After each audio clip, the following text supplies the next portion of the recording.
Hello everyone, this is Maureen and welcome back to another day of praying through the darkness.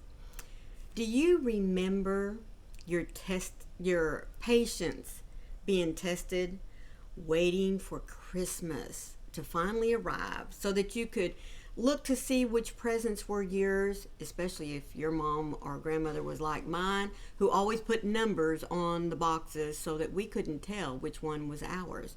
And about the time we got those numbers figured out, she'd go and change them again.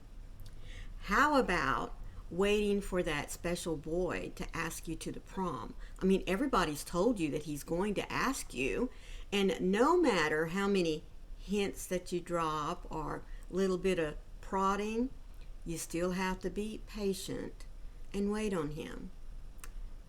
This morning, we are going to be looking at the patience that we are tested with many, many times. For example, think about the Israelites when Moses walked them through the parted waters out into the desert. And there they had to wander around for 40 years before they even got to experience the promised land, that land that had been promised to them.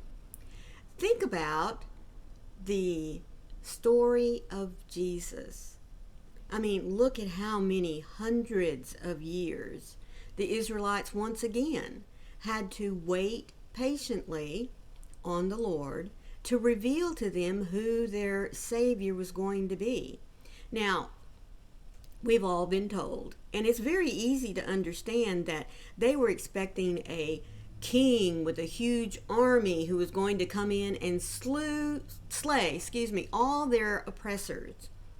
They weren't expecting the birth of a little baby in low circumstances. I mean, my goodness, in a stable somewhere. But God kept his promise. The people just had to be patient to wait for God's timing. Well, this morning we are going to be reminded that we have to wait on the Lord. And in our waiting, we should be eager. We should be anticipating.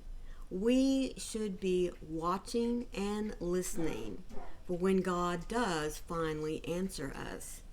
We're going to be looking at a writing from Paul that's found in Romans 8:25. If we hope for what we do not see, we eagerly wait for it with perseverance. Think on that again. If we hope for what we do not see. Think on that for a minute as I remind you that my daily devotionals for 2025 come from this little blue book that's put out by Broad Street Publishers. Now the title is 365 Days of Devotions for those of us that suffer with depression and anxiety. But let me remind you, it's not only those of us that live with it from day to day, it's also for each and every one of us who experience a little bump in the road from time to time. So, if you would like to have this little prayer book with these devotionals, I've left a link for you down in the description box where you can go and purchase your own copy. Eagerly waiting. Do you find that you eagerly wait for an answer from God? I have confessed to you many times, patience is not my strong suit.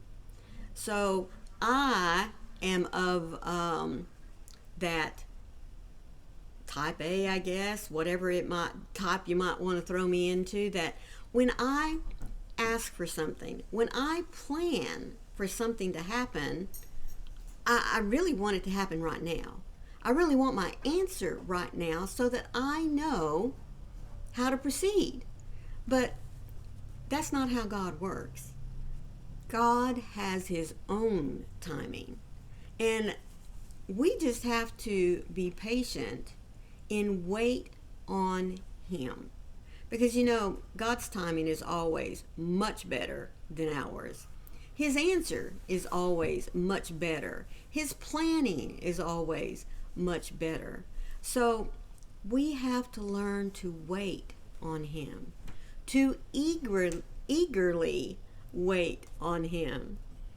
If we hope for what we do not see, we eagerly wait for it with perseverance. I like that. We eagerly wait for it with perseverance.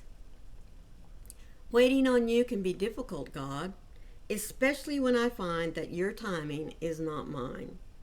I know I need to practice perseverance and hope for what I do not yet see.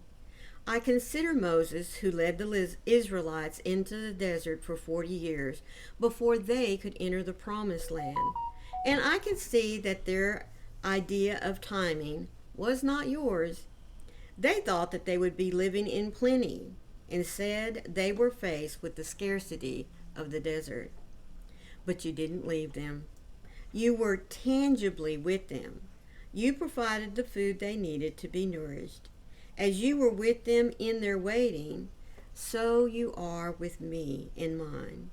You do not remove your presence from my life, nor will you cease to provide for the needs that I have. I take hope as I persist in believing that you are leading me into your promises in your timing. Faithful God, I confess that waiting has worn me down, has worn down my confidence. Yet, when I am discouraged, I will put my hope in you. You are faithfully with me, and you will faithfully do what you have promised. You are the fulfillment of my soul's desire, and I will press into you. As I said, when we ask God, when we present Him with our promises, our desires, we have to eagerly wait on His timing. And as I said, for many of us, patience is not our strong suit. But by relying, by being faithful to our Heavenly Father, and by learning, and truly it is a learning process, to learn to trust Him. He's never going to forsake us, and He is never not going to provide. He promises to be with us always. And sometimes, just like the Israelites out in the desert, we have to wait. But in the waiting, in eagerly waiting for His answer to our situation, when the answer does come, remember, in His timing, not ours, it is definitely what we need to be successful in the plans that God has for our lives. I hope that you always eagerly wait on an answer for God. It's something that I have to work on every time I talk with Him. Sometimes I even have to learn to wait for Him to come to me. Not because He's busy somewhere else, but because I need to learn to eagerly wait on my Father. I hope you've enjoyed today's devotional. Don't forget, leave me a little thumbprint and also comment on this devotional. Are you just like me? Patience is not your strong suit? I'd like to hear from you. If this was your first time here, I'm so happy that you made it this far. Thank you so much by also leaving your thumbprint. And please hit that subscribe button as well. And then look for the bell with those cute little hugs on the side, because it'll let you know every time I upload content.